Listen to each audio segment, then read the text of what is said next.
Beharrizana. Arriskua. Esklabotza.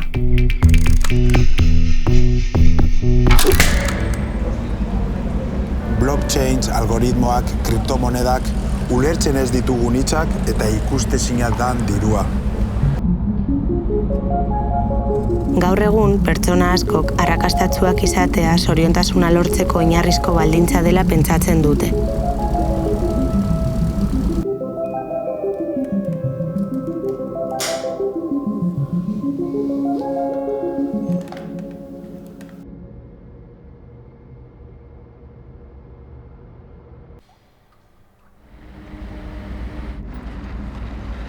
La economía que se nos impone muchas veces nos crea falsas necesidades, nos crea expectativas que no tienen que ver con lo que realmente necesitamos. Entonces, ese es el ideal de éxito que queremos reproducir entre nosotras. ¿Eso es lo que nos hace bien?